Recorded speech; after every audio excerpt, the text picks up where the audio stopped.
not together yet. And I'm like, but what is working? And so I wrote this poem called For All the I Don'ts to encourage myself, because I say, I don't have the money. Have you ever said that to? I don't have the money. My assignment still stands. I don't have the resources. My creator will make provision for me. I don't have tomorrow, so I will plant seeds today. I don't have the sideline encouragers. My angels are my staff. I don't fear when I know I can step beyond the extreme. I don't know about you, but after watching the news about the pandemic, at some point I had to turn off the TV and I had to turn off everything and say, hold up, wait a minute. The same creator that made the river and the birds and the sky, because when the pandemic happened, I went outside and I was like, oh, I feel so worried. And I heard the birds singing and I was like, wait a minute, the birds are still chirping? The ducks are still waddling. What am I walking around nervous for? Because obviously, if they're still flying, the eagles are still soaring. The eagles are still soaring. Did you guys hear me? Because we say that we're eagles. The eagles are still flying all around the world. The ducks are quacking. The birds are singing. My heart is beating. Wait a minute, I've got work to do. So somebody put that in the chat box. I still have work to do. Even when things don't look right, even when it feels like I don't have enough, to Brad Keller's point, when I am using my gifts, the provision shows up. I may not know how it's going to, but the resources will be there. When I saw the biggest shift in my business, it was when I could see past the dollar store table, because I was looking at the dollar store table and looking at my dream as if my present circumstance dictated what my future outlook was going to be. Who needs to hear this? Somebody say, oh my gosh, that's for me. Then I turned around and I said, Allana, you need to show up differently. You need to look at that table like it's 5-star. You need to walk to the computer, because when you are serving others and you are changing lives, like Tara Mazanek, who'll talk tomorrow, and you're helping people get fit, or you're helping people like Selena Teasley with their finances, or you're helping people to lift up some area in their lives, you don't worry and work from fear any longer. It might come, but it doesn't stick, because now you realize, wait a minute, I've got the same gumption within me that eagle has to soar. And guess what? There was plagues before, and guess what? The printing press was created. Shakespeare still created amazing music. So we can see problems, or we can let our problems talk to us. Woo, I just said something right there. We can let our problems talk to us, and we can have a conversation that's creative to say, how can I solve that problem? So remember, you do have more than you think you have. You just have to be willing to show up. How many of you are excited? Because we still have juice, we still have more. Well, I am super excited. Somebody say, oh my goodness, Patty Aubery is in the house. How many of you are super excited to get ready to hear from Patty Aubery? 1 second, I am going to bring her in. So give me a second. All right, so I want to just, first of all, say hello, Patty. How are you? You look beautiful. I'm good. I'm good. I'm so excited to be here. I'm just so pumped up on a Friday night after everybody's been speaking. I love what everyone said so far. I'm like, I'm not alone. Well, everyone, I am so excited that Patty is here. I have to share Patty's bio, and then I'll share with you guys my heartfelt excitement about why I'm so happy she's here. But Patty Aubery is a powerhouse of wisdom, creativity, and authenticity. She can be your best friend, or the tough love you need to get unstuck when it seems impossible. And from her early days of building one of publishing's first billion-dollar brands, Chicken Soup for the Soul, which many of us have read, to her current role as president of the Canfield Training Group, she has created an inspiring life for herself around and for others around the world. But I can tell my personal journey too with Patty, because when the pandemic happened, you know, I was busy. I was helping companies pivot, and I said, oh my gosh, you know what? Wait a minute. I'm coaching so many people. I need to make sure I refuel. And I was a part of one of their programs that they had, and you know, it was just a blessing. And then meeting Patty and understanding her book, Permission Granted. And the fact of the matter is that Patty reminds us that we don't have to wait for the validation, or we don't have to wait until Mr. Imposter or Mrs. Imposter leaves us. We can actually validate our experience and say, wait a minute, I want to show up. So how many of you put in the chat box, I want to show up, because permission is granted. And without further ado, Patty, first, before I let you go, I want you to know how honored I am that you are here. You are just a firehouse. You're an awesome coach, just authentic. And I'm so honored that you're here. So welcome, welcome, welcome. And I'm going to leave the virtual floor to you. Well, thank you, Dr. Allana, and thank you, Hubster, for supporting Dr. Allana so we can all be here. And I just love how your husband was saying that, you know, the oddballs make it happen, because so often I think a lot of us feel like those oddballs. I always think, am I crazy, or am I stupid, or am I just so far out there that I have to do what we were just talking about how to articulate your vision to enroll other people to get there. And I kind of live in that space. So I appreciate those comments. And I also appreciate the dollar store tables, because right now I think I've got a dollar store table, as you can see. And of course, I have this new house, and it's the last room in the house that's not done. It's not my husband's top priority, although he does cook for me. So I'm really grateful. I probably weigh 8 pounds. Anyway, again, thanks for having me. And I also just want to say, I love the other thing that Danielle said, which was, you have to believe. And, you know, growing up, I heard so often, you know, it was just the opposite, right? I'll believe it when I see it. But the reality is, we have to believe it to see it. So if you don't know that saying, which I think all of you do, please write that down. You have to believe it to see it. And when you live in that space, everything is possible. So my promise to you tonight is to give you just a couple inspirational stories to remind you that you are worthy of granting yourself permission to live your best life. And it's a mission for me, and it's an ongoing journey. So I always say it's transformation at its best, and it's a journey. It's never a destination. And I do like to remember those starting points as well. So thank you for that reminder. And also, I love this quote from Jamie Kern-Lima, who was L'Oreal's first female CEO. And she said, God does not call the qualified, he qualifies the called. God does not call the qualified, he qualifies the called.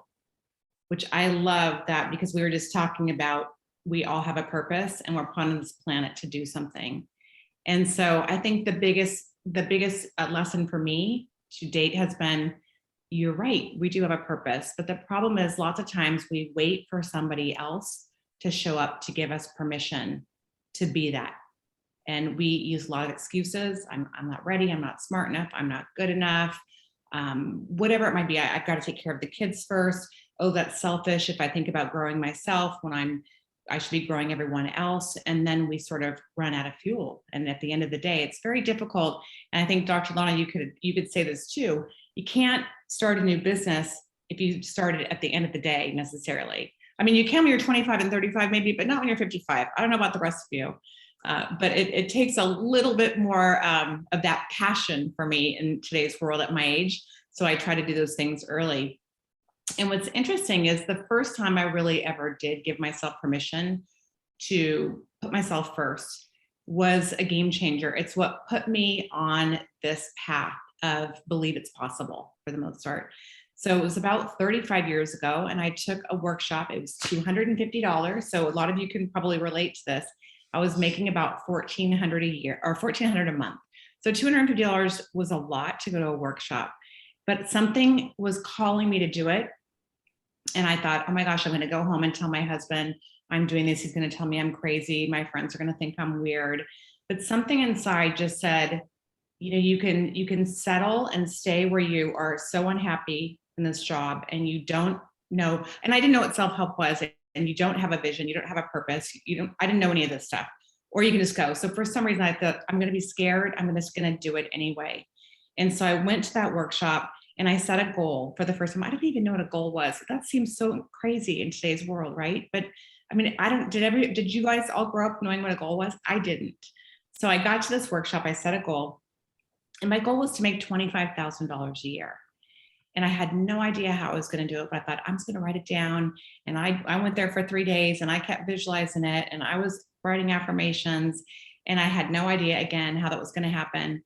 But I had the faith to leave the job that I was in, move back in with my parents, and start job hunting. And this is in 1989. So if all you remember, there was no internet. So I was looking in the LA Times, I'm looking at the LA Times, and suddenly I see this, this ad that says, secretary wanted 25,000 a year. And it was, the 25,000 was in bold. I mean, it was so bold.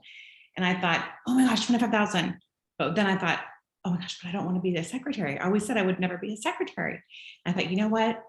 I'm going to focus on what I want, not what I don't want. And so I picked up the phone and I made that call. And I called and I called and I called and I kept getting a machine, and finally got a call back. And the person on the other end of the phone said, well, why don't you come and, do an interview and we'll see how it works. So I went down to this tiny little house.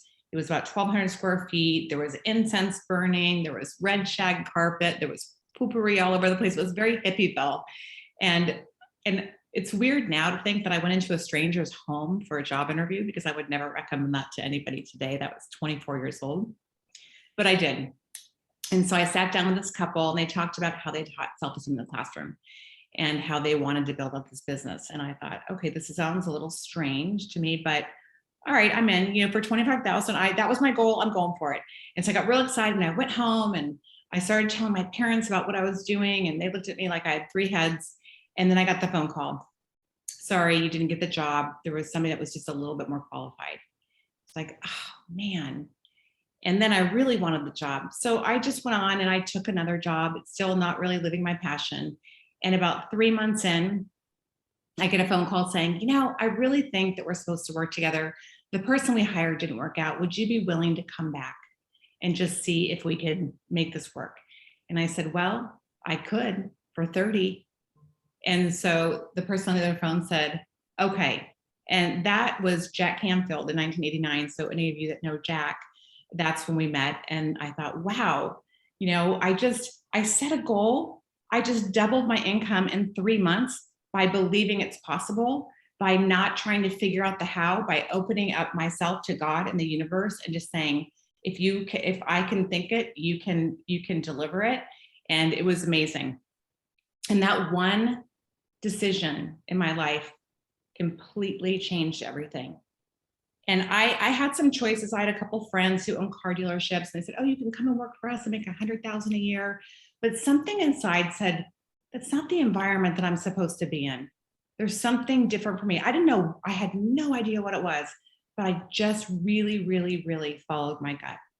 And so I got to this job. It was probably, I think it was like September of 1989. And sometime at the end of that year, Jack walked into the office and said, I have this idea. We should put a bunch of stories in a book. And I said, okay. And now, mind you, I don't know how many of you have opinions, but I'm very strongly opinionated. So if you're opinionated, go ahead and say, oh yeah, I'm with you. But I was so young that I didn't have an opinion. Thank God. I'm so grateful for God for this. And I went along with him. I didn't know what it was going to look like. He was so enthusiastic. He was so good at enrolling me in this vision of, let's get all these different stories together from speakers. Let's ask them for their best keynote talk or their final story or their first story or whatever it is, but let's get the best of the best. Let's go out to Zig Ziglar and Brian Tracy and Bob Proctor and Tony Robbins. And so we did that, and we did it, and we did it, and we did it. And then the Gulf War hit, and it was not a pretty picture. And so talking about unstable desks again, we were there. We didn't have money to pay our toner bills. We didn't have money to pay our rent. I couldn't make copies of manuscripts to send out because I couldn't get the toner company to send me more toner because we owed so much. But I learned how to enroll people in this big vision we had. And I got the toner company to send us toner. And I got the rent people to give us less rent. And so we had our ups and downs, but we really, really went for it. And it took us about 4 years to create that first book. So talking about that first year and that second year and that fifth year of business is failing. I mean, we had every opportunity to give up, but we didn't have a plan to give up. And we had gone so far down the road, we just kept going. And so it was 4 years, almost the day, that we actually found a publisher after being turned down by everybody under the sun. And it was about 18 months later that we had it hit a New York Times bestseller list. So it was it was such an amazing moment, and I'm sure a lot of you, when we look at those things and getting there and climbing was so fun. It was really more fun actually than being at that top of that list, honestly, on lots of levels.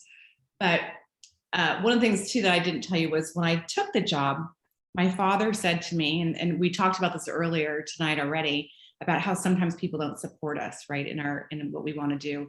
And my dad said to me, I can't believe that I sent you to school to be in business and you're going to go work for a hippie. Okay, a hippie. And I said, Dad, the hippie went to Harvard. Maybe I'll get like an MBA from my Harvard, teacher. And so to this day, my father's like, hail Jack Canfield. So it all worked out well, and that was great. So I want to reiterate that, following that intuition and really showing up for yourself, that first piece, even if it feels scary or if it feels selfish, you have to show up. The second thing you have to do is, once you show up, you have to give yourself permission to speak up. And that typically looks like you have to ask for what you want. And so tonight, I just want to ask you, if you could have anything in 2022, if you could make 2022 all about you, what would you actually say out loud? Not just dream about it inside, not just think about it, not just maybe share it with your besties, but actually verbalize it out to the world and to the universe and to God. What would that be for you? What's that one big dream? I know so many of us edit our goals and dreams before they come out of our mouth, and that is just not the way to succeed. All right, so I'm going to tell you another story because I'm a storyteller, but I think it's relevant to this.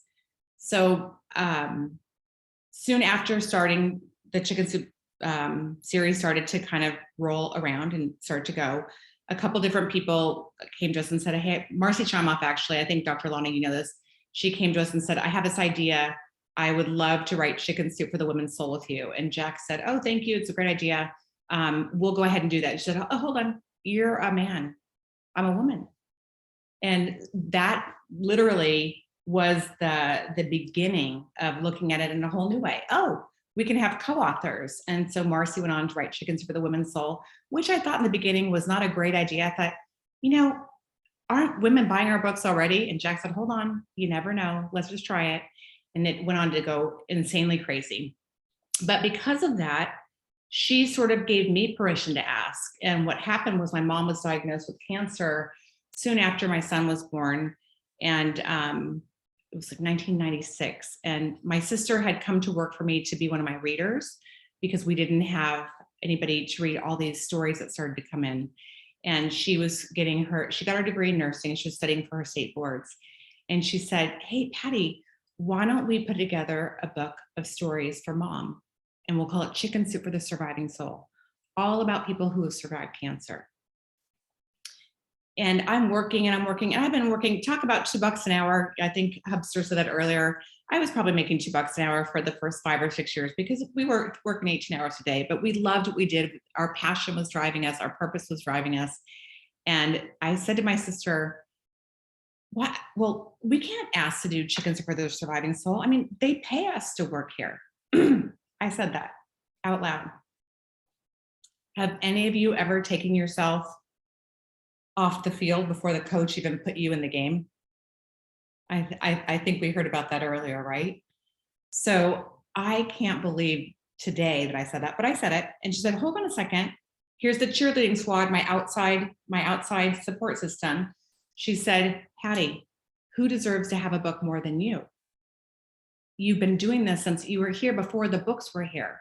And you've got these other people doing this. I mean, if you don't ask, if not you, who? And so I debated her and I debated her and I debated her, and she's very, very stubborn, so she would not give up. So finally, I said, okay. So we sat down, we made a plan, we wrote out our chapter titles, we looked at how we're going to market everything. We had this big mind mapping session about what it would look like, where we would go, who would be our sponsors. We would co-brand with the wellness communities. I would enroll the founder of that. I mean, on and on and on. Breast cancer walks, you name it, we were going to do it. Sky was the limit. So we get in to the conference room with Jack and Mark and we sit down And my sister is literally kicking me under the table, like, come on, say it. And I'm in my head, I'm rehearsing, like, we want to do a book called Chicken Soup for the Surviving Soul for our mom. And they looked at each other, they looked at us, they said, great, when are you going to start? I mean, it was that simple. And because, I mean, if I hadn't done that, if I hadn't had the support and the guts to actually go for what I wanted to do, and I really was doing it, it was from a service place. It wasn't about anything other than supporting my mother and other people that were dealing with surviving cancer. It never would have happened. But because I was willing to be uncomfortable and to not stay in that comfort zone, which we just talked about earlier, but go into that uncomfortable zone and ask for that, I went on to write 14 other New York Times bestsellers. My second book was Chicken Soup for the Christian Soul, that came through me as I realized when I was writing Chicken Soup for the Surviving Soul that those who had faith, that believed in a higher power, were those that were surviving. And that went on to, I mean, that hit #1 in the first couple months. I sold 1 million copies in the first year. It took me all over the world. I came up with Feed the Children and kinds of other charities and give tons of money away. It was amazing. So I tell you that because you have to ask. And when you do ask and when you go for it, and even if you get a no, no just means next, right? So permission to give yourself permission to ask for what you want. And I really want to encourage all of you over the next couple of days to think about, what do you truly want? Not what you think you can have, but what you know you are put on this planet to be and do and have. And so ask yourself, if I had a magic wand, or if there was no outside critics or inner critics for that matter, what would I say out loud? What would my outside voice say to me? So I encourage you to do that. And I would love to hear what any of you have as far as what that might be. All right, so the last thing that I want to talk about is giving yourself permission to be seen. All right, that's really important. A lot of us, and Brad talked about this at some level, a lot of us are very used to hiding behind where we're comfortable. So I was in my comfort zone when I was running the business and I was president of Chicken Soup for the Soul. As much as I had done all those different books, I still turned down a lot of speaking events. I still turned down massive coliseums where I could have gone and spoken to 10,000 Christian women, where I'd say, oh, I'd love to, but I'm just far too busy running Chicken Soup for the Soul.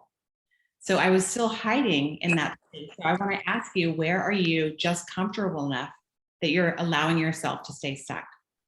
All right, so what is it going to take for you to actually be seen? And for me, it took a mountain to be moved. We sold our company in 2008, and we kind of sat around and looked at each other and thought, what are we going to do next? And that's really when Permission Granted was born, around 2010 or 12. And I thought, I have to give myself permission to just show up, be me, speak up, say what I want, and be seen. And so I started to go on this journey of what that would look like. And I knew that I couldn't hide. And it was easy for me because business and strategy is totally my jam. I love it. You have a problem, I want to help you with that solution. I will come up with 500 ways to make sure it happens. But in my situation, it was in my own head. So when it became my business and something I had to do by myself, and I didn't have the backing of other people, it got really scary. I don't know if any of you can relate to that. It's really easy to work really hard for someone else, but when it comes down to you being the one, it's a whole different level of uncomfortableness. So I started to go on this journey of knowing, and I had to have the thought before it came outside. I wanted to create Permission Granted. I wanted to give other women permission to show up because I could have showed up a lot sooner than I did. And what happened for me was my mom was re-diagnosed with cancer. And she lived 17 extra years, which was really great. Don't mean to cry. But on her deathbed, she said to me, promise me that you will stop hiding behind that man and that you will show up and take credit and you will be seen. I did not raise a daughter to be invisible. And you need to be the light for other women Because if you show them that you can do it, then they can do it too. And so with that, I had no option. God was not giving me a back door or an exit. It was only forward. And from there, I launched Permission Granted. I've been teaching it for 5 years. I have women around the world teaching it. I wrote a book a couple of years ago. It went to #1 in several categories. And I want to encourage all of you tonight to please look at where you might just be getting a little bit in your own way and give yourself permission to be the light. Because when you are the light, you're going to give other people permission to become the light. And that next generation of women will become the light. And that next generation of women won't even think twice before they come the light.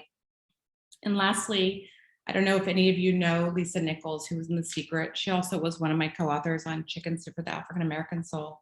And when I went to Lisa and I said, Lisa, I want you to write this book. And she said, Patty, I got a D in English. My teacher told me there was no way. I was cut from the track team. I was a horrible student. I got pregnant early. It's not going to happen. And I kept saying to her, come on, Lisa, you can do this. You can do this. And if any of you know Lisa Nichols, she is amazing.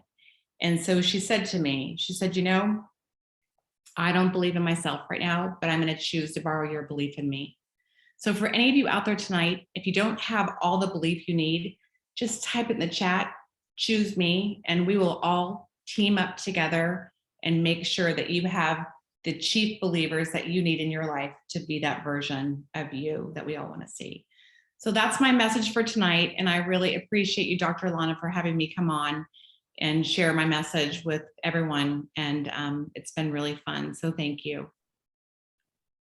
I'm just holding back my thoughts because we're all loving you, Patty, and everyone in the chat box is just sending you so much. They're saying, oh my gosh, this was awesome. Thank you so much. They're reiterating, they're saying, you know, they care, there's hearts, there's everything. We're just so honored. And for me, you reminding us that we don't have to stay in the shadows, that it's okay to actually be seen. And then I love how you mentioned to also speak up when you need to. And I'm so grateful that, and you know, that, so Patty's information to grab a hold of that Permission Granted, you can definitely go to IWBCC, click that link, go follow, support, go get all of her juicy materials. And she's in the tribe. So, you know, we love supporting our tribe members. Patty, you are amazing. And she'll be with us tomorrow. So we have more times to hang out with Patty tomorrow. And I just want to say, Patty, thank you so much for being a part of today and just sharing your genius with us. I truly appreciate you. And I'm virtually coming through the computer and giving you a huge hug to say thank you so much. Well, I love you. And I just the minute you get on and I hear your voice, I'm like, Dr. A is in the house. So you are amazing. You are such an inspiration. I'm just so proud of you for just diving in and doing what you're doing. And your husband is my husband's twin. It's so wonderful to have men that are willing to do pretty much everything other than run our, but you know. Right. So that we can do what we do. Thank you so much. Everybody, please give Patty Aubery another virtual round of applause. We are so appreciative of her and so thankful. Wow. So how many of you guys say, Dr. Allana, I still have 17 minutes? Who says I got 17 minutes? Somebody put that down in the chat box.